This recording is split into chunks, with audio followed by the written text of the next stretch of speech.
환경도 많이 바뀌는 것 같고요. 스트레스 영향도 좀 있는 것 같아요. 좀 더 치열해지잖아요. 그래서 이제 환경이 안 좋아지고 예전에 비해서는 오염 물질도 많은 것도 영향을 주는 것 같고요.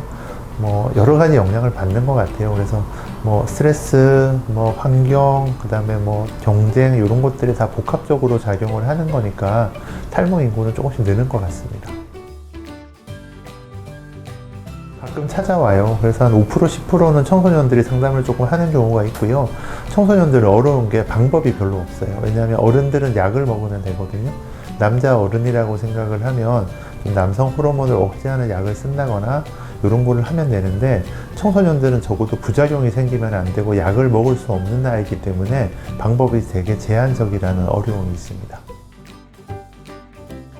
저 같은 경우는 일단 첫 번째는 뭐 나이가 많다고 하고 약 먹는 거에 대해서 문제가 없다라고 하면 일단은 약을 먹자고 그러죠. 근데 여성분들은 약을 드실 수가 없기 때문에 일단은 샴푸나 이런 치료, 국소적인 치료는 할 수 있거든요. 미녹시딜 같은 샴푸를 쓴다거나 국소적으로 연고를 쓴다는 것은 가능하기 때문에 일단은 제일 간단한 치료를 먼저 시작을 한다라고 생각을 하시면 되고요.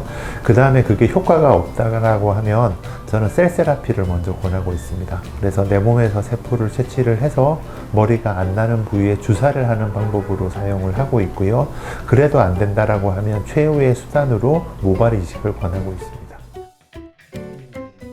크게는 두 가지 라인이 있는데요. 바이오셀이라고 해서 모피에서, 두피에서 채취를 해서 그 주사로 그 특수한 장비에 넣게 되면 주사할 수 있는 액체 형태로 바뀌게 됩니다. 그거를 직접 주사를 하게 되면 머리카락도 좀 굵어지고 머리가 자라는 형태로 갈 수 있거든요.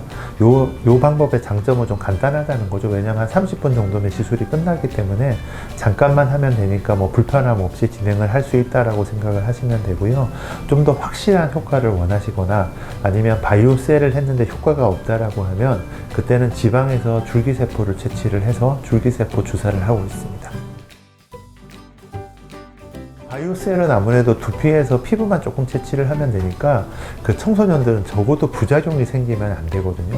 그래서 뭐 지방 흡입을 하는 거는 조금 과한 시술일 것 같고요. 그러니까 줄기세포를 채취를 할 때 지방을 빼야 되는데 그거는 조금 과하다고 생각이 돼서 청소년 정도 된다라고 하면 아무래도 바이오셀 쪽으로 피부를 조금 떼서 주사하는 방법으로 많이 권하고 있습니다. 둘 다 상관은 없습니다. 왜냐하면 환경이 나빠지고 머리카락으로 가는 혈관 같은 것들이 줄어들면서 생기는 현상이기 때문에 이런 주사를 해서 그런 환경을 개선시켜준다라고 생각을 하시면 됩니다. 충분히 할 수 있습니다. 왜냐하면 나는 유전적인 성향이 있다. 아버지, 할아버지가 뭐 모발이 많이 없으셔서 고통을 받으셨다라고 생각을 하면 젊었을 때부터 이런 주사를 하게 되면 아무래도 예방 효과가 있기 때문에 이런 거를 쓰는 경우도 있고요. 남성분이지만 약 드시는 걸 굉장히 싫어하시는 경우도 많아요. 남성 호르몬을 억제한다라고 이야기했는데 그런 것들 때문에 약을 매일 드시는 거에 대해서 좀 꺼려 하시는 분들은 바이오셀을 고려하시는 것도 괜찮은 방법입니다. 탈모는 원인이 되게 많고요. 아직까지 모르는 분야도 되게 많아요. 그래서 최근에는 보톡스도 탈모에 효과가 있다고 해서 저도 조금 병합을 하는 경우도 있고요. 뭐 리쥬란, 스킨 부스터라고 해서 얼굴에 놓는 그런 주사들도 이렇게 머리에 두피에 주사를 하게 되면 그 머리가 나는데 도움이 되는 경우도 있어서 결론은 뭐냐면 머리카락이 살기 좋은 환경으로 좀 바꿔주게 되면 아무래도 탈모에 많이 도움이 되는 것 같습니다. 그래서 그런 게 줄기세포가 될 수도 있고요.